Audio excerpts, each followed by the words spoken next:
Now, Sports Talk with Brodes. Here's Hunter Brody. What is going on, everyone? Welcome on into Sports Talk with Brodes. The Philadelphia Flyers finally beat the Boston Bruins. They do it in overtime, which is definitely different considering you need to grab 2 points against this opponent and you only grabbed 1.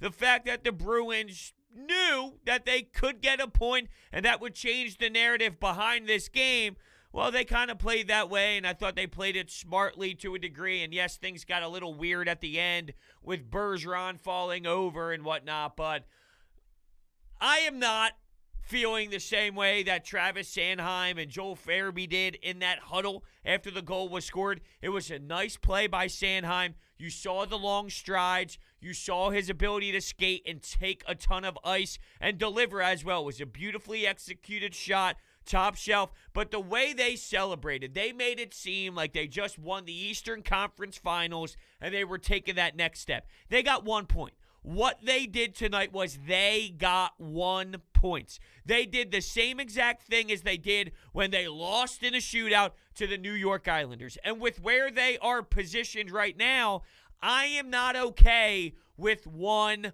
point. Now, what does this do? Does this set themselves up?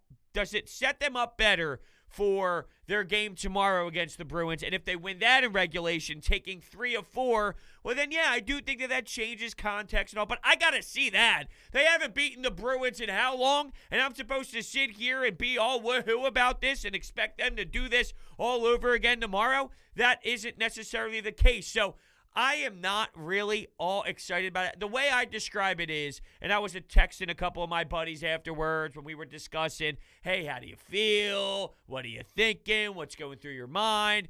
The way I described it was emotionless. When I saw Sanheim score, it was, When the game was over, I was, This team still has major flaws. This team still has major problems. I'm watching Travis Sanhiem on that play where Jake Voracek got it tripped, interfered with, whatever. The puck ends up staying inside the Flyer zone, and then bang, what do you know? They end up scoring.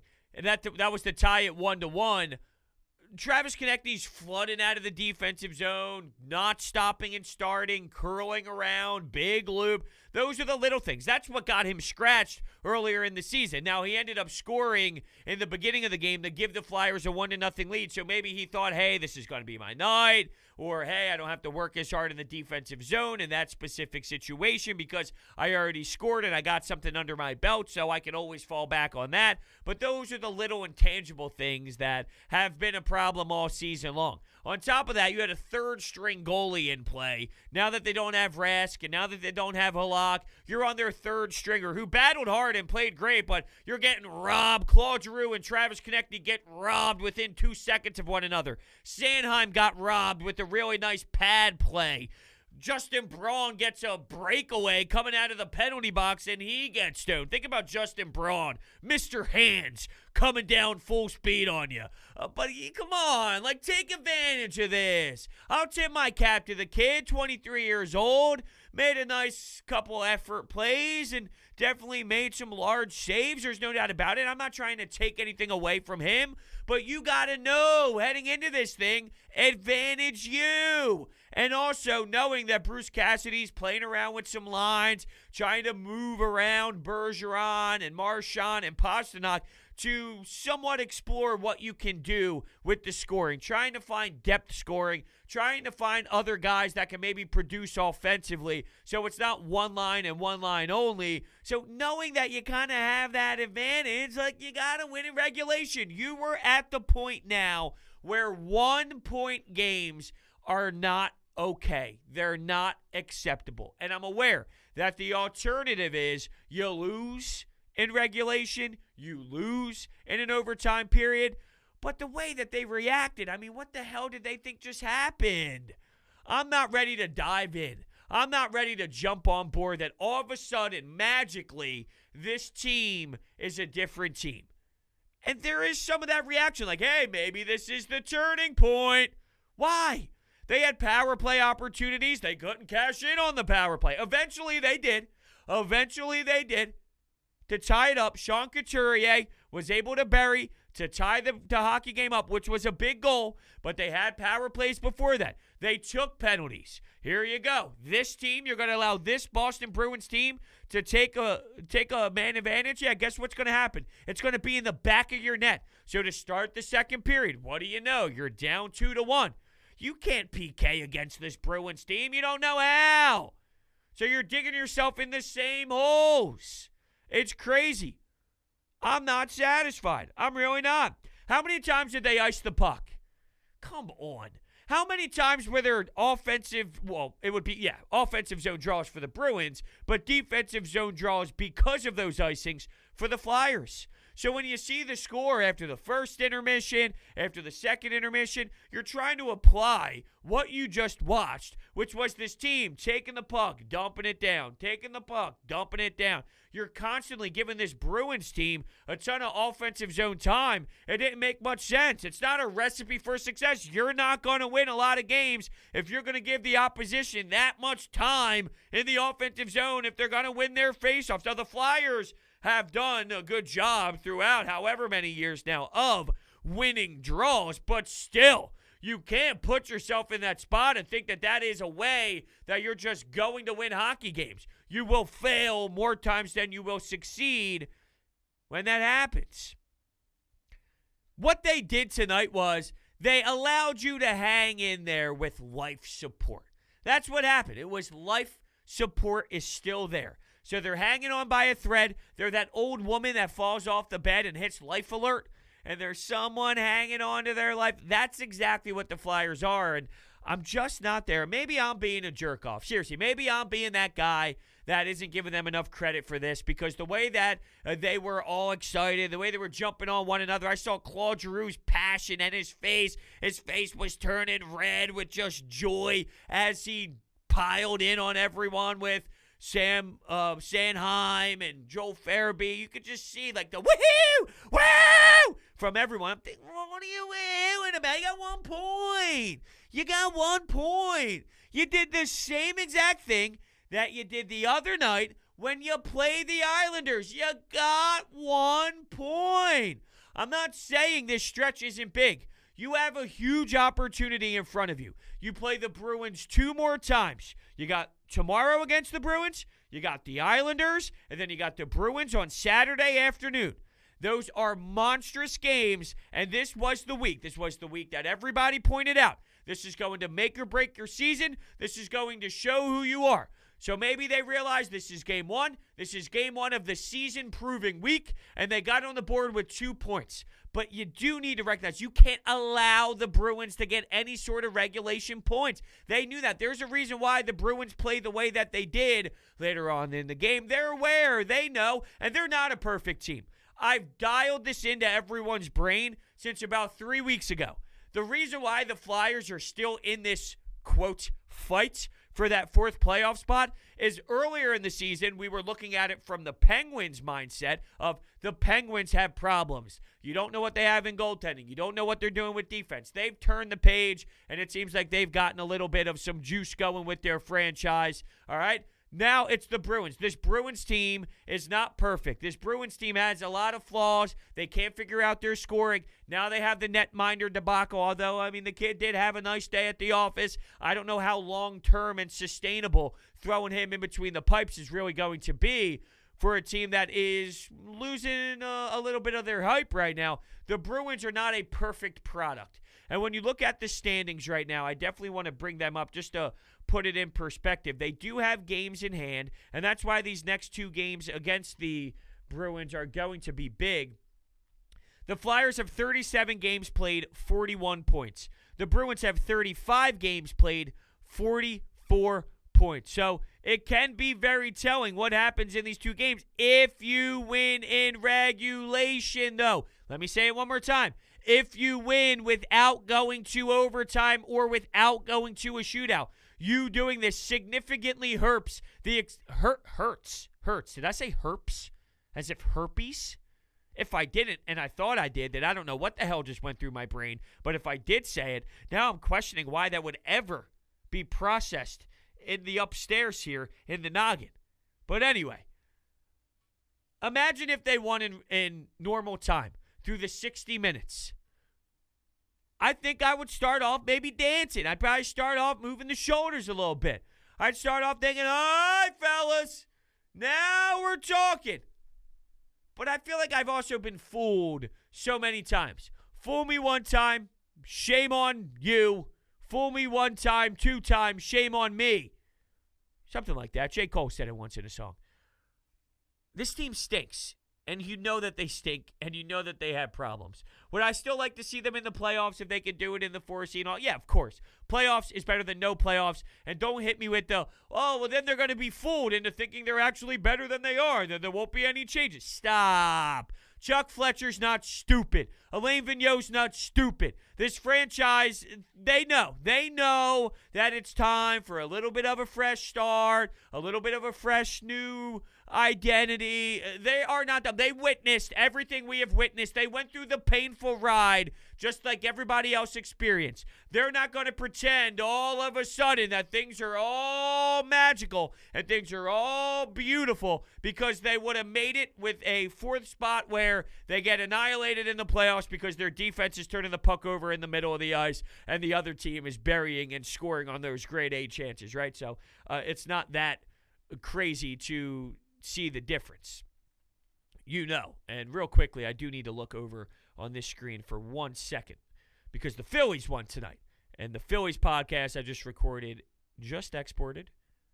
See, the problem is now that there's 3 teams on, not to get too sidetracked, but now that there's 3 teams on, you got the Flyers, you got the Sixers, you got the Phillies. Some nights they all play in the same night. Now, tonight it was only 2 teams, but you got to export, and when you're exporting, you got to record the other one. So it's a little bit of, you got to do 2 things at once. So I apologize if this is screwing up with some of the Flyers discussion that we are going to get back to in just 1 second. And I did this before about a couple days ago, so I apologize. I'll try and limit the amount of time I do that.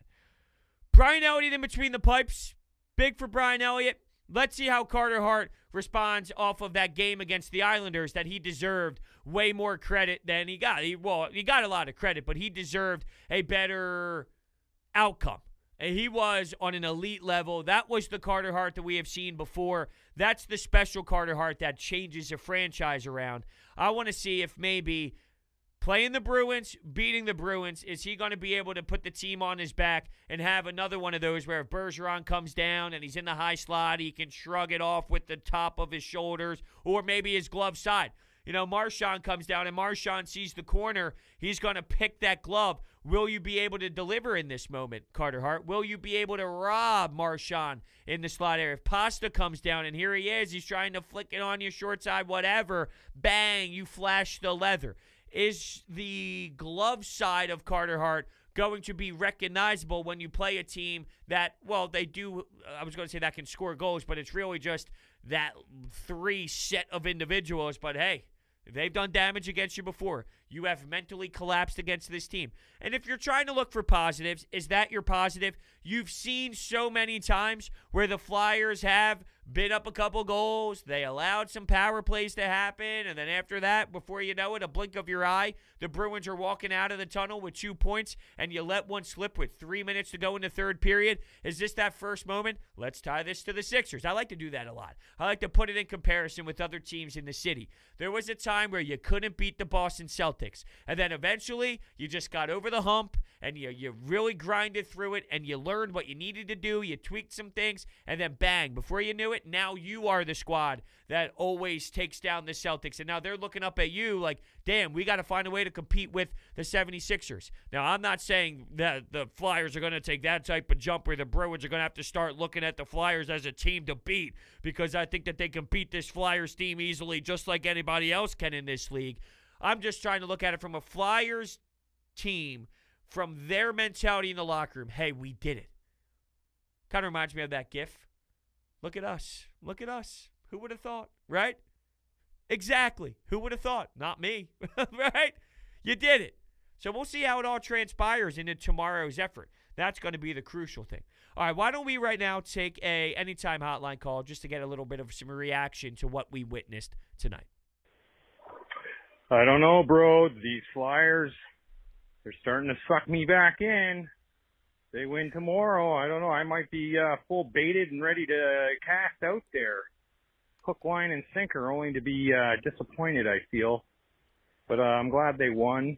I'm glad to see Sanheim get a nice rush. He really needed one of them. And let's go get him tomorrow. If they win tomorrow, I'm full on board. No, to each their own. If you want to do that, I'll have a little bit more excitement in my voice, I feel. My tone would probably be different because then you took 3 or 4, but I got to see it. All right, the way that this team has played all season long, you can't do it for one game. I'm not doing it. I deserve better than that personally. I know that there are a bunch out there that are ready. Hey, I believe in this team. Go ahead. You can if you want to. I am not there. I'll probably, though, have a different discussion and different topics involved if they do it, because it does change the narrative a bit, but that's a lot. I mean, we're going from apparently a team that can never beat Boston to they're going to beat them in 2 straight games on a back-to-back. Not impossible. The Bruins have issues internally. Not impossible. But you got to show me before I'm ready to go full throttle to that level. Now, I was looking for a pen so I could write down, like writing down notes, and somehow I lose everything. Like, I'm losing literally everything. This is like how? I mean, there's only a couple places it can go. This is all over the map today. This is a special episode. This is a special pod where I can't seem to get anything straight here. All right. Let's talk about Sanheim. Now I'm going to write Sanheim, even though I knew while looking for the pen the whole time I wanted to talk about Sanheim. You're right about Sanheim really needed it. Sanheim and Myers, those two together, I think they have such a unique skill set, and I think they are really good defensemen in this league that are young and up and coming and still in that learning process where there's this learning curve and you got to adapt and you're going to get beat and you're going to lose battles, but you got to take that and make sure that you take that next step as a professional and you learn from it and you just apply it to your game so you can become stronger not only physically when you're in the gym, when you're in the weight room, and you understand where your body needs to be as you're going up against these grown men in the corners, but also mentally realizing, all right, I made this mistake in the past. I can't do it again. And I can utilize certain areas on the ice where I can jump up in the play and I can be that better version. I can be that two-way forward. And that actually reminds me of, because Travis Sanhiem spoke today after the game, and he did have some pretty interesting comments about that specifically. So I want to actually play the audio cut. I thought it was a really fascinating thing that he stated. So let's play. This is Travis Sanhiem on Travis Sanhiem. I mean, yeah, he's a good skater, but I think it's more, Sandy's a very, smart player that, in 5-on-5, you might not see him, jump up as much. He's playing on the safe side, defending our zone, but, he's got a lot of skill and a lot of offensive mindsets, in that type of situation. So, I mean, it really doesn't surprise me when he jumps up like that. He's usually, it's the right time, and he's usually going to get a good look. He's just talking in general there about Travis Sanhiem and what he can do. But he does have that part to his game, and I feel maybe that is missing a bit. But last year, when you had Provorov and Niskanen and Phil Myers and Sanheim together, they were smoother. They were making smarter plays. They were making better decisions. They were moving the puck cleaner, making better outlet passes. Their gaps were stronger. They were more of a force in the defensive zone. Everything. They were better in every area, which allowed them, maybe confidence-wise, to be able to jump up into play. And I think Sanheim hasn't really been able to be that version of himself. Tonight, you did see it. He got robbed, as I mentioned, with that one really nice stretch of the pad. And this, you got a little puck luck involved. For Patrice Bergeron, a Selke winner, to fall the way that he did and trip over the blue line in that way. I mean, really, how many times a year is that going to happen? 0. Probably 0. It just so happened that the hockey gods were saying, Flyers, we're going to give you this extra point tonight, and we're going to make things interesting because it's like a referee in basketball. Oh, it's a close game. Let's blow the whistle because I know the spread is one thing. Maybe that's something that happened with the hockey gods. Maybe the hockey gods had a bet on the Flyers and like, hey, hold on a second, dude. I got Flyers money line. Let's make sure we make them trip. I don't know what means, but apparently that's the hockey gods forcing Patrice Bergeron to just completely collapse and trip over his own skate or hit an edge or whatever. But, I mean, as soon as I saw that happen, I realized instantly, yeah, Travis Sanheim's going to bury this one top shelf left corner, and boom, what do you know? Cookies right where he needs to put it. How many missed calls were there, though? The one on Sanheim in the corner where he gets tripped up, that is textbook. If you're a referee and you're going through your refereeing school, that's exactly what they show you that you need to call when someone, like, that was dangerous. That was almost I'm not going to say to the level of intent, because you could see the reaction. You could tell when there's a play that's made when someone does respond and it's like, oh, shit. Like, it was almost like that, like, put his two hands out like, yo, are you okay? You could see it in the face of, hey, man, are you all right? I did not mean it like that. It's still a play, though, that you got to recognize you're going into the boards and where you're putting your stick, and you're somewhat forcing Sanheim in a unfortunate position that can cause an injury. And you're just pretending like you got to keep your whistle silent there. That's where you blow it. That's where, when you're an opposing team and you realize, like, hey, the call's on me. If I'm a coach, I'm not mad at the refs for putting this game in a power play spot to end it. I'm mad at my player for making such a boneheaded decision going into the boards and thinking, like, hey, I'm going to win my puck battle by doing this. Let me slide Travis Sanhiem in a dirty way, legs first, into the corner. I mean, I thought it was just terrible. All right, let's get you another call. Bro, the Flyers beat the Bruins 3-2 in overtime. I can't believe those words just came out of my mouth. The Flyers beat the Bruins. I didn't know if it was going to happen this year, but it did. And it has to happen more. Yeah, it does have to happen more. I wonder if now, because I think people are so used to the Bruins being the Bruins, and I'm just trying to figure out, are we in a situation where fans are reacting to, wow, the Flyers beat the Bruins, without actually following the Bruins, if that makes sense? Because this squad has been a little bit of a disappointment if you look at them from what the Bruins are normally at. And let's look at their schedule. All right, let's look at their most recent results and look at who they have been to this point. So they lost to the Flyers. They beat the Penguins. They lost to the Penguins. Did I say they beat the Flyers? I don't know what I said. Here's another time. I am just out to lunch. I apologize today. I really do. They lost to the Flyers, but they got a point. They beat the Penguins. They lost to the Penguins. They beat the Devils. They lost to the Devils. Beat the Sabres. Everybody does. Lost to the Islanders. Beat the Sabres. Everybody does. Beat the Penguins. Lost to the Penguins. Lost to the Rangers. Beat the Rangers. Lost to the Islanders. Lost to the Devils. Beat the Capitals. Lost to the Capitals. It's like this, that. Win, loss. Win, loss. Win, loss. That's not Bruins hockey. When you think of the Bruins, you think of a team that completely destroys an opponent, that can outwork you, that's strong, that plays structured hockey, and you can rely on putting together stretches. Well, that hasn't been the case. They haven't been able to put on stretches, and it's just a win here and then a loss there. And that is almost what I'm trying to say is, one, that's a terrible spot to be in, but we haven't been able to beat the Bruins because the Bruins have been playing at such a better level.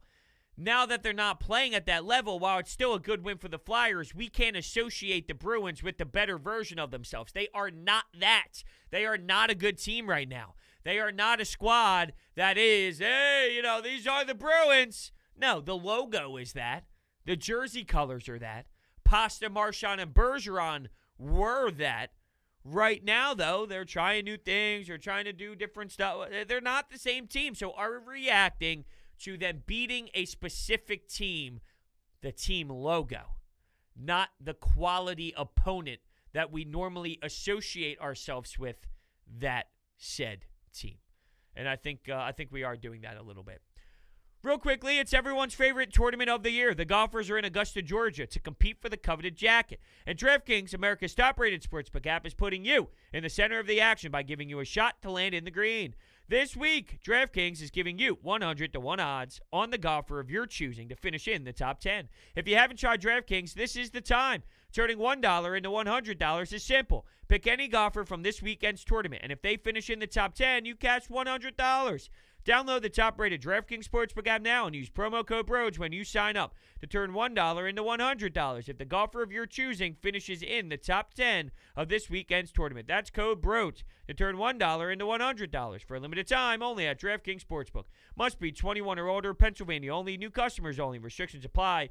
Partnership with Meadows Racetrack and Casino. See DraftKings.com/sportsbook for details. Gambling problem? Call 1-800-GAMBLER. All right, everyone. Thank you so much for listening here, and we'll be back tomorrow, of course, for the Flyers post-game recap to see how they do. Although tomorrow, I think it's a little, it's a trio. I think you got Sixers, Phillies, Flyers. So we'll see how it all shapes up. But thank you all so much for listening, and I will see you next time.